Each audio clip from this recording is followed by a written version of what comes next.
अब हम कुछ सेट्स डिफाइन करेंगे। ये सबसे पहला सेट ए है, इसमें 1, 3, 5, 7 और 18, 1, 3, 5, 7 और 18 ये इसके एलिमेंट्स या इसके मेंबर्स हैं।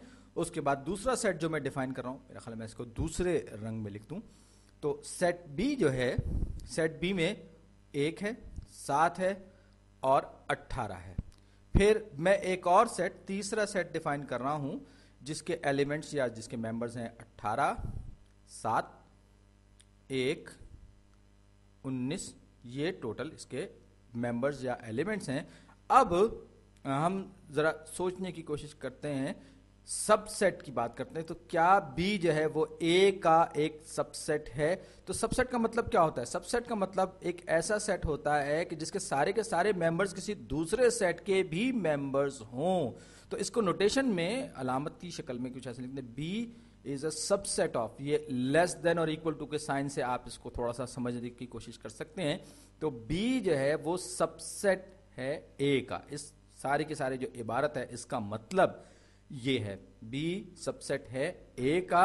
और ये जो बीच में अलामत है इसको आप देख सकते हैं कि ये एक स्ट्रिक्ट सबसेट भी है।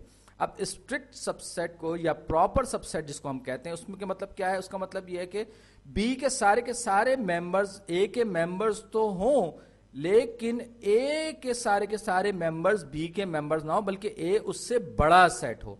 तो हम इस बात को बी स्ट्रिक्ट सबसेट को या प्रॉपर सबसेट को, ये हम इक्वल टू और लेस देन साइन में, ये जो इक्वल टू हम इसको समझ सकते हैं, इसको हम इस तरह से काट देते हैं, जिसका मतलब ये है कि ए के सारे मेंबर्स बी के मेंबर्स नहीं है, लेकिन बी के सारे मेंबर्स जो हैं वो ए के मेंबर्स भी हैं। तो हम ये कहते हैं कि बी जो है वो एक स्ट्रिक्ट सबसेट है ए का, या हम इसको प्रॉपर सबसेट भी कह सकते हैं, जो दोनों मुतबादिल इस्तिलाहात हैं। तो इसी तरीके से अगर हम कहें ए सबसेट है ए का, तो जाहिर बात है किसी भी सेट के सारे मेंबर्स उसके अपने मेंबर्स तो होते ही होते हैं, लिहाजा ए जो है अपना एक सबसेट है। तो क्या ए जो है अपना प्रॉपर या स्ट्रिक्ट सबसेट है? नहीं, ऐसा नहीं होगा, क्योंकि ए बहरहाल अपने आप के बराबर, ए में कोई मेंबर ए से इजाफी नहीं है। बिल्कुल इसी तरह एक और सवाल मैं आपके सामने रखता हूं, और वो सवाल यूं कहिए कि एक थोड़ा सा पजल है, वो ये कि क्या बी जो है वो सी का सबसेट है? देखते हैं, 1 बी में है, 7, 18, बी के सारे मेंबर्स सी के मेंबर्स भी हैं। तो ये बात बिल्कुल दुरुस्त है, ये बात सही है।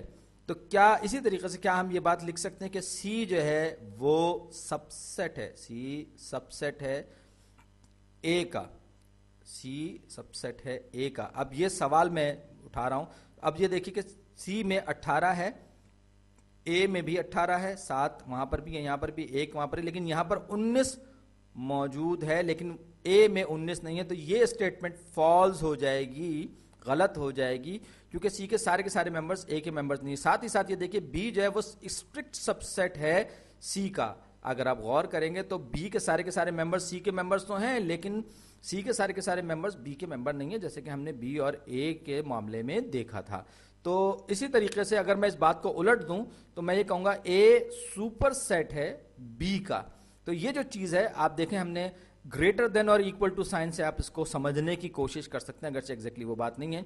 ए जो है वो बी का सुपर सेट है। सुपर सेट से मुराद क्या है कि ए के में बी के सारे एलिमेंट्स जो हैं वो ए में शामिल हैं। बात वही है, बात को हमने कहने का अंदाज जो है वो पलट दिया, यानी कि एक ऐसा बड़ा सुपर सेट है कि जिसमें बी के सारे मेंबर्स मौजूद हैं। साथ ही साथ ये बी का स्ट्रिक्ट सुपर सेट भी हम इसको कह सकते हैं, या प्रॉपर सुपर सेट भी कह सकते हैं। क्या मतलब हुआ इसका? इसका मतलब ये हुआ कि ए जो है, ए और बी आपस में इक्विवेलेंट नहीं है।